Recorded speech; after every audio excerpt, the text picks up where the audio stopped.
Hello and good evening. I'm Melisa Idris. Welcome to another episode of Wu Says. This is where we get real about the US, China, everywhere and everything in between. It is two superpowers, but one global story. Now, this week, we zoom out a little bit from the geopolitics and zoom in onto something closer to home. We're asking the question today, what does it really take for a middle-income country to make the leap into high income? Now, with me is Professor Thye, who has been studying US-China relations long before tariffs became global headlines. So he is the person to ask about this. Prof. Wu, let's take a look at other economies. So we've been focusing in the past few episodes unpacking China's economic rise. And I do want to ask you though, because before China, there was Japan, there was South Korea, there was Taiwan. What do those development stories of Japan, South Korea, and Taiwan tell us about how a country breaks through the middle income trap? I'm wondering whether there are common ingredients there. Well, the most common ingredient is that the government is committed to economic development and modernization, and it implements an effective industrial policy to achieve that goal. And that industrial policy it is direct support for the firms itself. For example, it usually takes the form of the following: a tariff in order to raise the domestic price of that product so that the domestically produced goods is able to be sold at a higher price. And the second way is to give subsidies of various kinds to the company. Like, for example, is able to get bank loans for its working capital lower. So industrial policy is certainly one of the key ingredients. And there are a number of other complementary policies that are absolutely necessary that I will go into detail.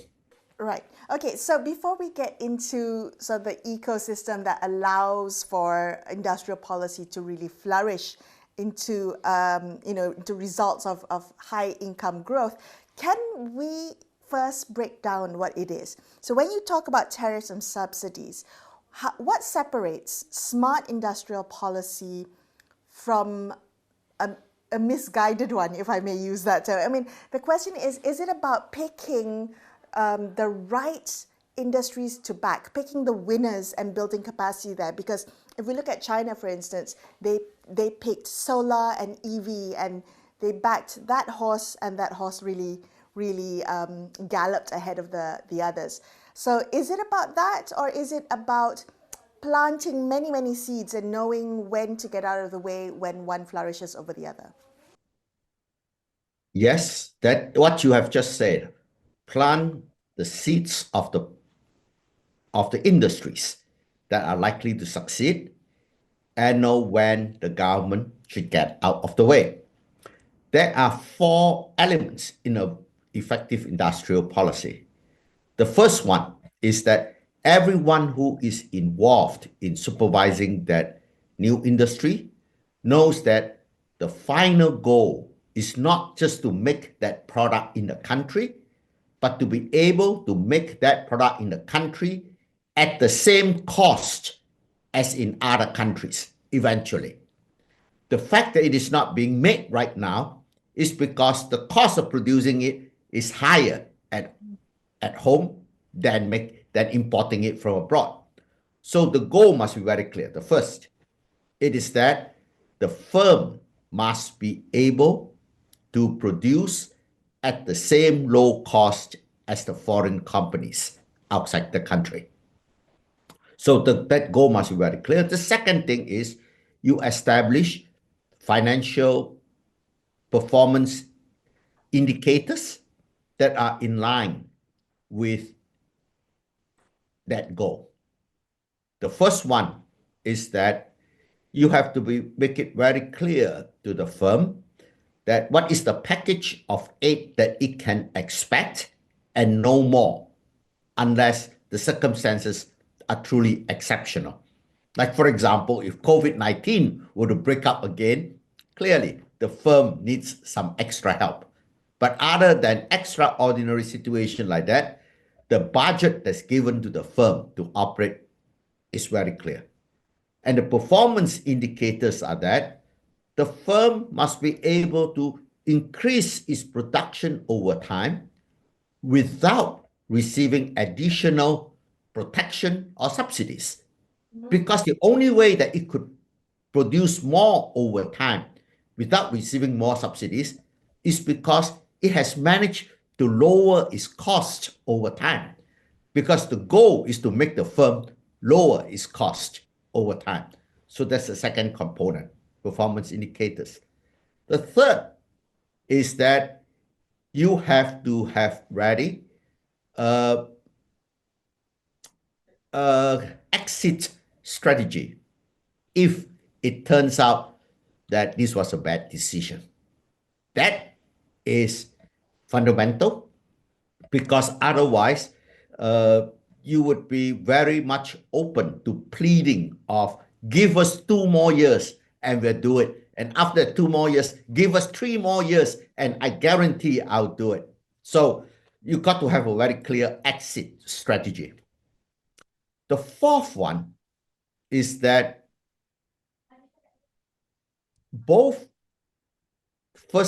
the first three features I talk about are made a lot easier to implement if the firms are privately owned rather than state-owned. And there are four reasons, a number of reasons why that is true. Number one, the firm, first of all, is getting a tariff protection, which gives it a higher price, and it gets subsidies on its bank loans. But the capital, most of the capital of the firm is from the private sector. So the owner will be very keenly watching the progress of that firm. In other words, he has skin in the game. Unlike if you were a state-owned company where the manager has no stake in the firm other than his career. At worst he moves to another company. He doesn't lose any money. So private participation is very important. And the second part is, when it is a private firm, it's easier politically for the government to cut off its subsidies when it knows that the wrong decision has been made. In other words, it makes the exit strategy politically easier to implement. Right? So because it's private money, and it's politically popular to say that I'm cutting off aid to the domestic monopolist. So that there's no national interest that is being harmed. And the third part is, when it is a privately owned company, it is likely that the manager that will be appointed would be a foreigner who has got great experience in that industry. Whereas for state-owned companies, most likely it was some bureaucrat who's been good in flattering his boss, who comes in to hate the company. So that part is easier for a foreign firm to hire a foreigner than a government-owned company to hire a foreigner. Prof, I mean, yes, great that you've laid out all of the kind of what the ingredients that make for good industrial policy. But where do countries often stumble or fall? When you talked about having these industries and these sectors and companies growing to a point where they no longer need aid, right? They're growing without subsidies, without the help from government, or is it in identifying when the exit plan should be executed. Is that where countries struggle or fall? Like which part of the progression do they tend to stumble? The part of the, well, the part that they normally stumbles in is that many of these protected companies had, in the meanwhile, become the ATMs of politicians. In other words, they use part of the profits from the subsidies that they receive to make friends in the political arena. And having made enough political contributions, they are therefore safe. This is true when it is a private company. That is crony capitalism. What happens in many cases of failed industrial policy is that the money that was wasted did not come directly from the taxpayers. The taxpayers were not taxed in order to undertake these projects. So when these companies fail, the taxpayers do not feel that their money have been wasted. And what would kind of situation would be like that? That situation would be like if a country has a lot of oil revenue. The oil revenue is basically a rainfall to the government. It didn't pass through the pockets of the private agents. You don't have to tax them. And so because the failure of the industry means that it's bleeding money, but the taxpayer is not feeling the pain. And so it is only when oil money runs out, that's when, the Proton saga was privatized. And that's when also Waja had to be disposed of. Because if you look at the long history of Proton saga, there has been administrations after Mahathir that have tried to privatize it. But Mahathir took it very personally because to say that it was a failure is an admission that he had made a mistake and taken the country for a ride. And so and it's very hard to get a politician to say, I make a mistake. So he would say, just put me back in charge and I'll make it run. It's the old idea of, you know why Rome was not built in one day? Because I was not in charge then. So one thing is when politicians get involved, you have to make it painful for them to keep on holding on to failed projects, which comes to a different part. This is interesting. May I just get you to expand on that? Because I think when we talk about industrial policy, often we focus on the economics. But you have pointed to the politics of it, the importance of, first of all, having the kind of leadership vision to set the goal so that the whole country and all industries know the goal.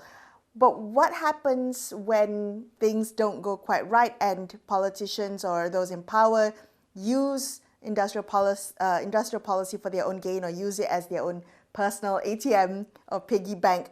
How do you make it painful for politicians to exit when necessary? I think that it is easier when it is a private company and people could see that the money is flowing as subsidies to a private individual rather than to a unit of the state. Let us remember, if you look at Japan, Korea, Taiwan, their industrial policies never involved state-owned companies. It was a partnership between the state and the private sector, where the state has the option of bailing out and having the private sector sink. So it is less of an admission of that the state has failed. When the state appoints the manager, when the state appoints the criteria. In this case, like Taiwan, Japan, and Korea, they are very clear that this is what the budget to you is, and if you don't, we are getting out. In China, however, there are a lot of state enterprises that does industrial policy. They're asking industrial policy support, which is why China has a problem of closing failed projects because they are affiliates of state-owned companies. So industrial policy in China has been less effective than in Korea, Japan, and Taiwan. But it would be wrong to think that industrial policy alone is sufficient to be able to propel a country from middle income to high income. There are a number of other important policies that need to be implemented. So, can you give me an example? I mean, beyond industrial policy, what are some of the other pillars that make for a successful leap to high income? Are you talking about other broader policies like in education or in trade openness or even in the strength of democratic institutions? Is that what you're referring to? Well, you have identified two of the most important ones. The first one is clearly that you want to have a population that figures out how they can do the same thing more efficiently over time. And your ability to figure out how to do things more efficiently over time is related to the quality of education that one has received, because it makes you more easily trained to acquire higher skill. So it is very important, therefore, to have good vocational training, and behind the good vocational training is an increasingly better education system. So the education system should be very focused on investing in the human capital, the technical side of the individual. And it is often criticized that the government should not just focus on training a technically competent person, but also on a moral person and on a loyal citizen. But these are not mutually exclusive. You can have civic classes, religious classes, and at the same time, higher quality math and science classes. So I think that now saying that is easy, but the government has to put down money behind the education system. Specifically, it has to set standards for the schools. If there are scores in the OECD PISA score, PISA, which is a test given by the OECD to over 100 countries of the world, we find that Malaysia is an outlier in East Asia, that its score is much lower than expected given the amount of money that the government has put into the education system. Malaysia, we certainly believe in education. Just look at the budget. It is one of the biggest items. But yet, we have not been able to achieve quality in our high school. And so we should, not look at other countries around us, the people who have very high scores, and ask, what is it they are doing that we are not doing?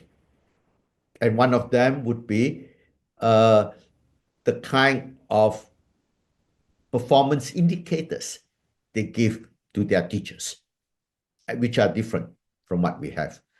So we will need a situation where teachers are better paid if they show that they are able to produce good results. So that's one of them.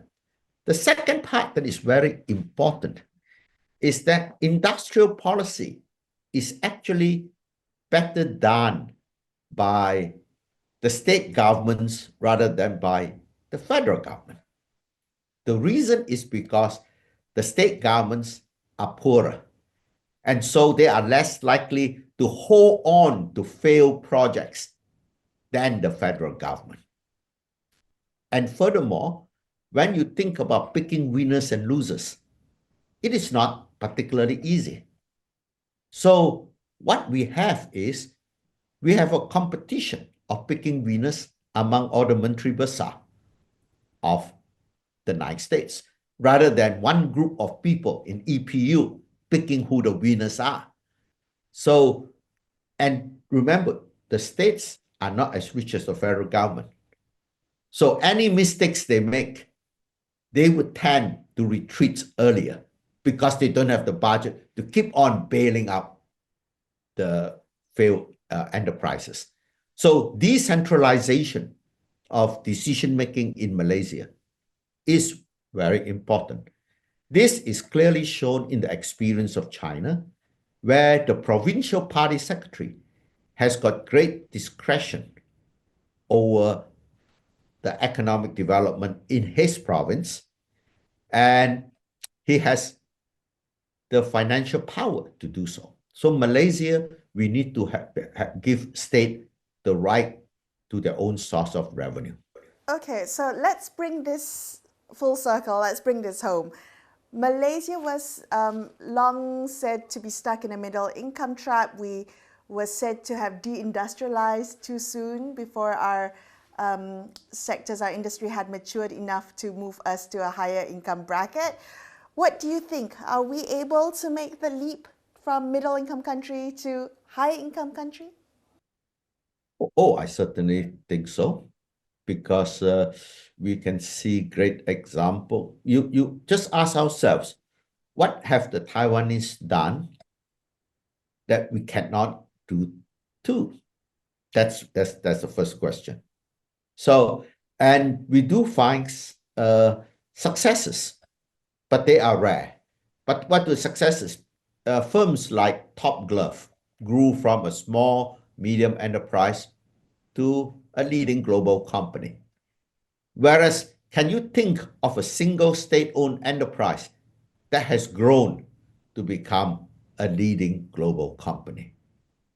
This really tells us that in Malaysia, we encourage industrialization, especially by foreign-owned firms, private foreign firms, but we are not particularly supportive of domestic private firms in our industrial policy. We favor state-owned firms in industrial policy, but foreign industrial firms, but not domestic industrial firms. They should receive much better support. And of course, all of this also has to be complemented by two things that the government. First, there has to be the lack of corruption. In other words, that you do not allow the local government or any government agencies to prey on the private companies. Then that is basically becomes a tax on success. And once you tax their success, they stop achieving success. And the second part is, we got to have better infrastructure outside of the Klang Valley. The transportation of goods has to be made easier in the different parts of the country. We have set up the regional corridors, agencies, as you know, in Malaysia, the Northern Corridor, the Eastern Corridor, the Southern Corridor in Johor, but those have not been spectacular in their success because there is a lack of ability of the local government to undertake industrial policy by themselves. We want to have multiple decision-making, multiple initiative centers in Malaysia. And that should be the Menteri Besar of every state. Right. Well, Prof, thank you so much for getting real about, so not just US and China, but also, countries like Malaysia as well. So thank you for that. We are wrapping up this episode 7 of Woo Says. I'm Melisa Idris, and I will see you next time. Bye-bye.